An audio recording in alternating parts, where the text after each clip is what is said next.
almost 50 years later.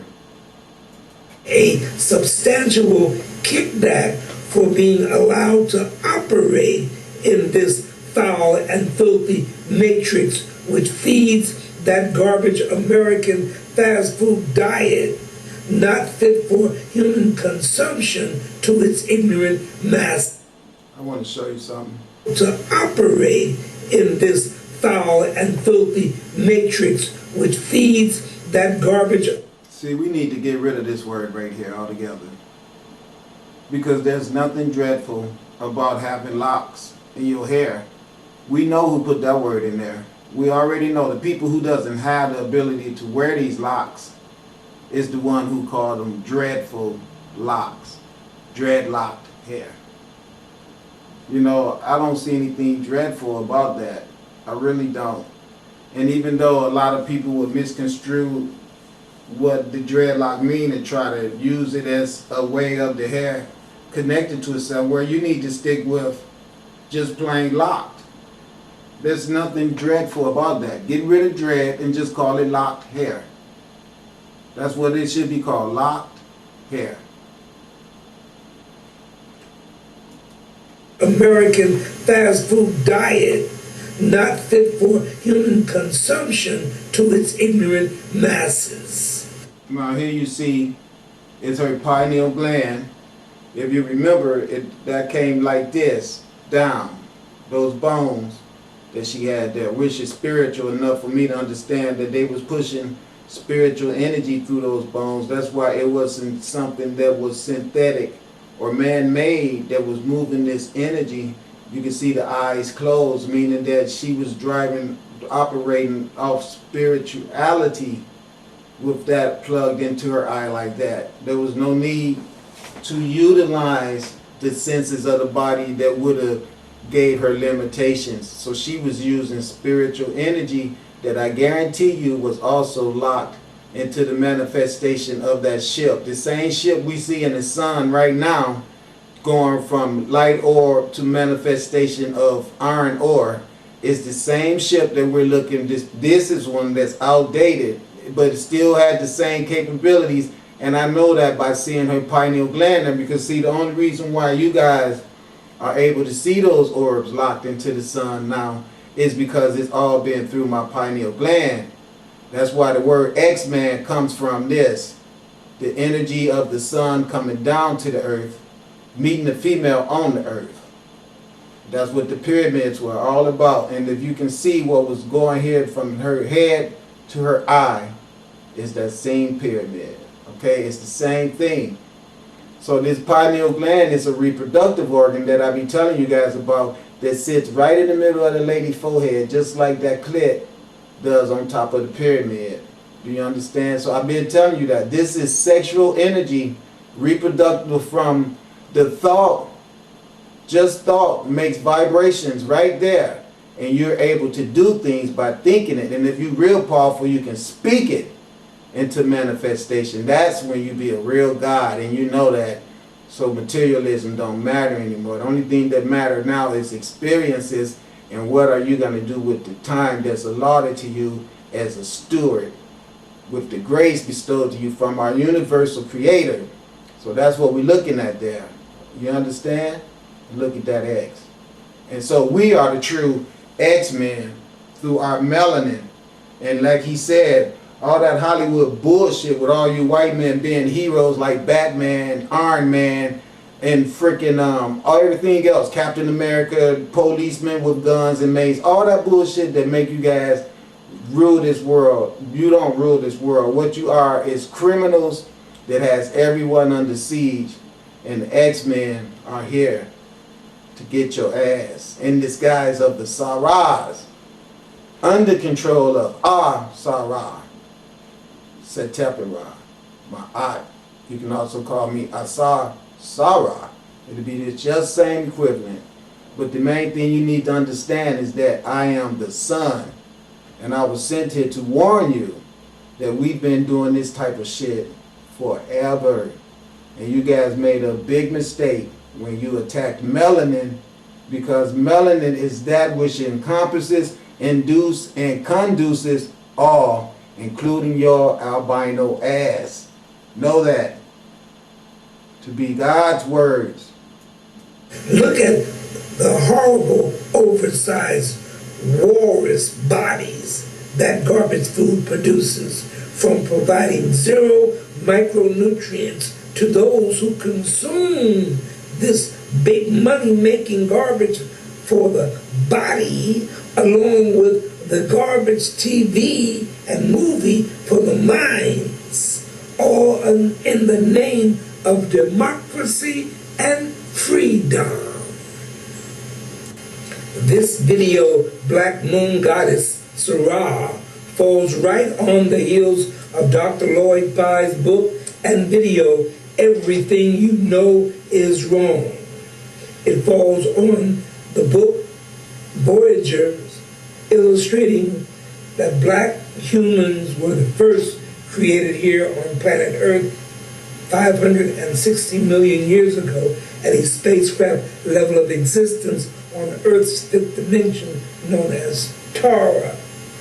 On Vera Rubin's book over at Stanford University, she proves that 99 9/10% of the universe is black.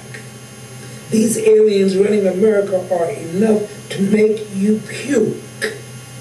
This video corroborates the cosmic science classes we conduct online about, starting with the Janus produced by Prime Creator, subdividing itself into three major parts called the Melchizedek, Christ, and Supreme Being Personality of Godhead orders. If this had been a white female find, the powers that be would be all over this story with their control media, making TV series from it as well as movies. It is not about not having the power to effect a major change in perception, because these aliens running America and remaining clandestine. It is about having collective power, regardless of your financial worth, in order to make a major change, which is of great necessity presently.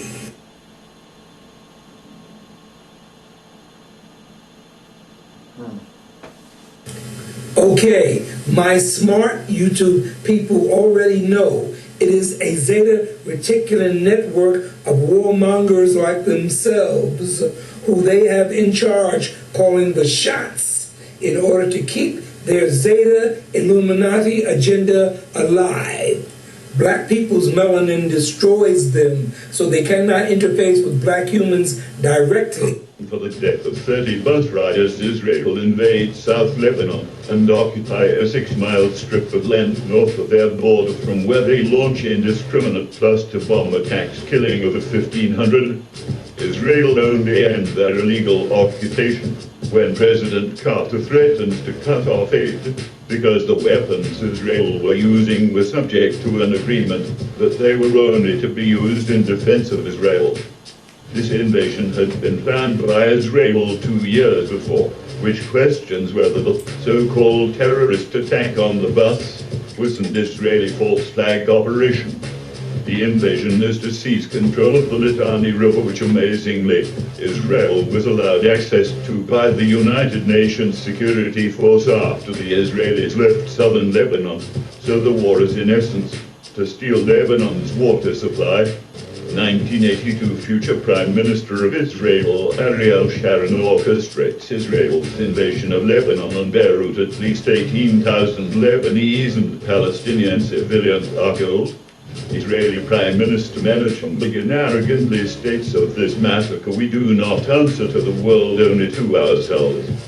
1987, Edmund de Rothschild creates the World Conservation Bank, which is designed to transfer debt from third world nations to this bank in exchange for land these nations can give to the bank. This I designed so the Rothschilds can control the third world, which is 30% of Earth.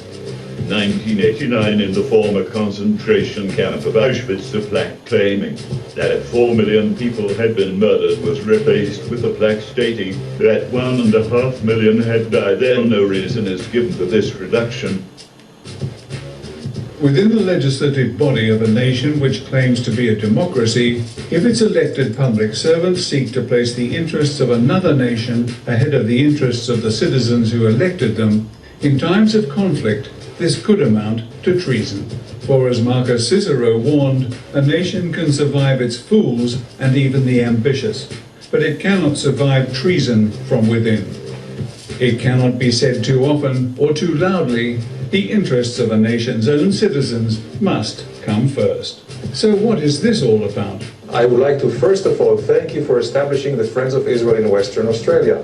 Organizations like yours are especially crucial at this time when our enemies are attempting to delegitimize our basic rights to exist and threatening to destroy us as well as the rest of Western civilizations.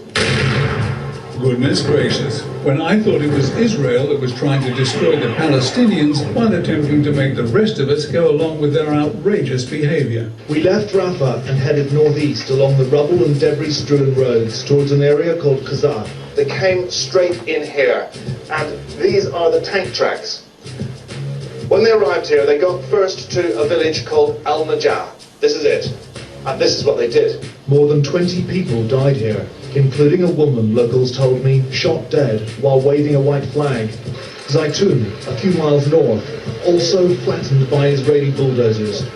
But in this house, they'd herded 100... In case you guys don't know, the reason why they did that is because they want the land.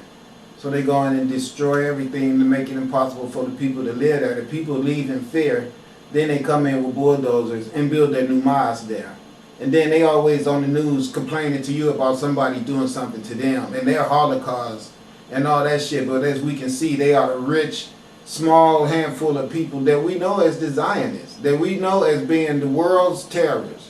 The people responsible for 9/11 disaster, the people responsible for building all these concentration camps, the people responsible for the bank manipulations all over the planet, the people responsible for giving everybody all of these, you can't have a job unless you get a cell phone, all these circumstances that's necessary for you to be able to fend for yourself in this country. We'll give your ass a food stamp card and shut the hell up. We'll put you in jail, all right? The ones who owns all the courtrooms and the judges in the courtrooms, the ones that owns Hollywood, is the ones that use all of their influence and the aspects of control of every necessary avenue of life where they will do nothing but perpetuate this type of shit forever. This is the way they did it right here in the Palestinian neighborhood. In Detroit, they did it by pushing a pin, removing all the jobs. This way, a violence like this is just because they have a straight out hatred. And they were so close because they got tanks and shit already there that was right in Israel. So, I mean, it wasn't hard to do this.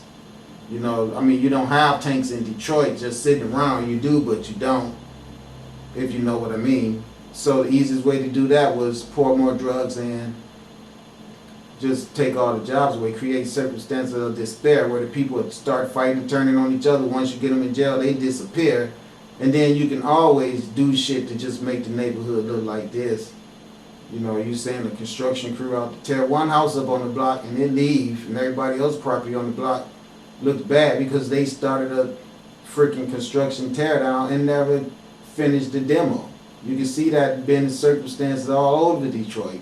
Those buildings didn't just collapse into dilapidated breakdown debris like that. Those people went out there and deliberately just started this constructed the demolition of the building, made it look all horrible, and left just to add their own zing to it because they get a rush out of that shit.